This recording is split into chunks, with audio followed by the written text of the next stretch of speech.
Selamat pagi Bapak, saya atas nama Mardia Story, kelas A reguler sore semester 7 ingin menjelaskan isi review buku ke-8 dari tugas Sosiologi Terapan yang berjudul Teori Atas Informasi Masyarakat, edisi keempat yang ditulis oleh Frank Webster. Pada bab 1, pengantar. Titik awal untuk buku ini adalah munculnya cara yang tampaknya baru untuk mewujudkan masyarakat kontemporer. Komentator mulai berbicara tentang informasi sebagai fitur yang membedakan dunia modern 40 tahun yang lalu atau bahkan lebih. Ini memprioritaskan informasi yang telah dipertahankan pada saat ini atau pada sekarang selama beberapa dekade, dan ada sedikit tanda dari kehilangan pegangan pada imajinasi. Sangat banyak komentator yang diidentifikasi sebagai kelompok informasi Amerika Serikat, Inggris, Jepang, Jerman, dan negara-negara lain dengan cara hidup yang sama. Politisasi bisnis para pemimpin dan pembuat kebijakan telah mengambil gagasan masyarakat informasi ke dalam hati mereka.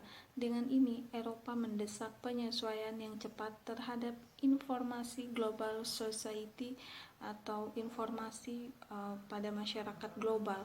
Dengan demikian, mengikuti jejak Jepang yang memeluk konsep perkumpulan informasi di awal tahun 1970-an, itu menurut Duff pada tahun 2000. Di tengah-tengah opini yang berbeda ini, apa yang mencolok adalah bahwa meskipun berlawanan, semua cendekiawan mengakui bahwa ada sesuatu yang istimewa tentang informasi dalam literatur yang luas dan berkembang terkait dengan usia informasi.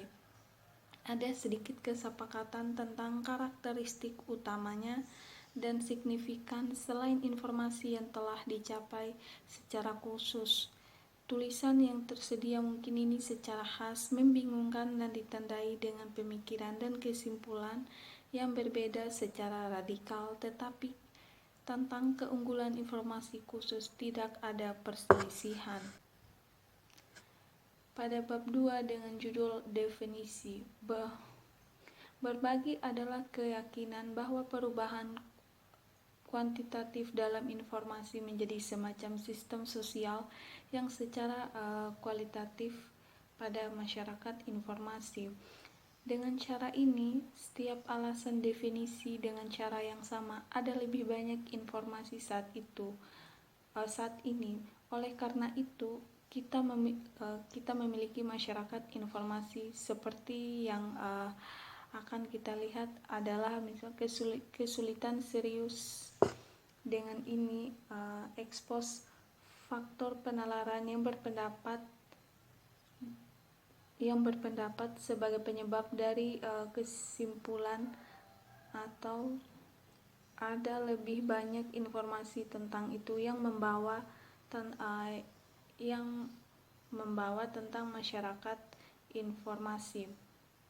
Ada definisi ke-6 dari sebuah masyarakat informasi yang berbeda, sejauh klaim utamanya bukanlah bahwa ada lebih banyak informasi saat ini yang jelas ada, melainkan bahwa karakter informasi adalah seperti telah mengubah bagaimana kita hidup. Saran di sini adalah bahwa pengetahuan teoritis informasi adalah inti dari bagaimana kita melakukan diri kita sendiri hari ini. Definisi ini yang luar biasa kualitatif dalam jenis tidak disukai oleh kebanyakan pendukung daripada masyarakat informasi pada masyarakat informasi. Masih dari bab 2 yaitu teknologi. Konsepsi teknologi pada serangkaian inovasi yang muncul sejak akhir tahun 1970-an. Teknologi baru adalah salah satu indikator yang paling terlihat di masa baru, dan karenanya sering digunakan untuk menandai kedatangan sebuah lembaga informasi. Teknologi tertentu yang menyita perhatian para komentator telah bervariasi seraya waktu berlalu. Ada yang ketinggalan zaman karena teknologi unggul, misalnya compact disc atau CD, sedangkan teknologi belakangan menyingkapkan bahwa teknologi lain terlalu cepat dipuji-puji sebagai terobosan teknologi. Menurut teknologi mainframe komputer ini mencakup televisi kabel dan televisi satelit, video game, komputer pribadi atau PC, layanan informasi online, laptop komputer, komunikasi komputer, dan telepon pintar di seluruh dunia. Yang biasa adalah sederhana bahwa seperti volume inovasi teknologi yang harus menyebabkan rekonstitusi dari dunia sosial karena dampaknya begitu mendalam. Jika bukan antusiasme untuk teknologi baru tertentu yang meluncurkan roket futurisme, maka pengakuan atas proses dan teknologi generik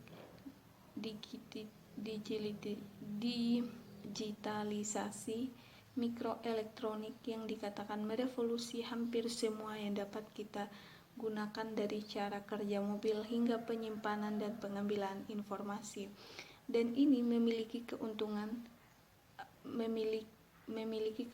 yang menjadi non-spesifik, sehingga menyediakan masa depan dengan lebih banyak kelonggaran dalam prediksi mereka. Tetapi konsepsi teknologi titik tumpul pada perubahan yang tetap. Pada bab 3 dengan judul kualitas, sebagian besar kelemahan dari masyarakat informasi yakni adalah menawarkan pengukuran kuantitatif atau jumlah pekerja putih presentasi GNP yang ditujukan untuk informasi dan lain-lain, dan menganggap bahwa pada titik tertentu yang tidak spesifik kita memasuki masyarakat informasi ketika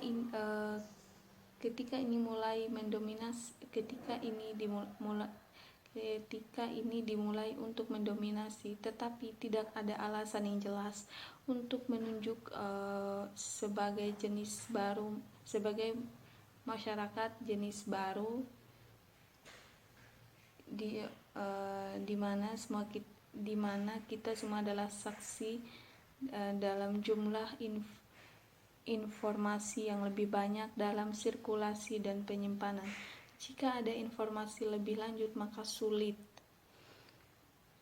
sulit untuk memahami mengapa orang harus menyarankan bahwa kita memiliki sesuatu yang baru yang secara radikal. Akan tetapi terhadap hal ini mungkin cocok untuk digambarkan sebagai jenis masyarakat baru yang di dalamnya memungkinkan untuk menemukan informasi tentang tatanan dan fungsi yang secara kualitatif berbeda.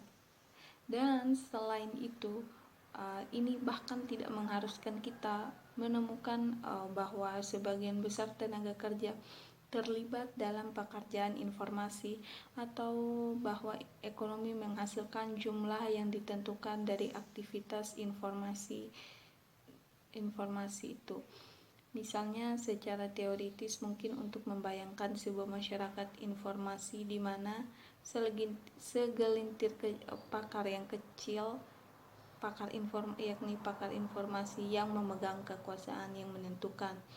Pengamatan non-fiksinya pada ilmu pengetahuan dan teknologi, H.G. Wells pada tahun 1866 sampai dengan 1946 menyusun sebuah masyarakat di mana elit pengetahuan mendominasi dan mayoritas surplus tuntutan ekonomi mengalami pengangguran seperti pengangguran dalam pengukuran kuantitatif, misalnya dari pendistribusian presentasi pekerjaan.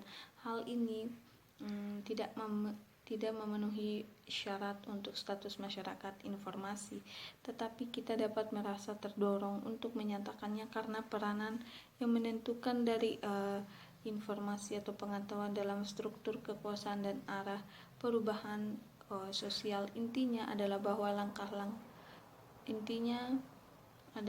langkah-langkah itu adalah kuantitatif. Sesungguhnya pengetahuan teoritis itu dapat dimasukkan ke dalam hampir semua aspek kehidupan modern.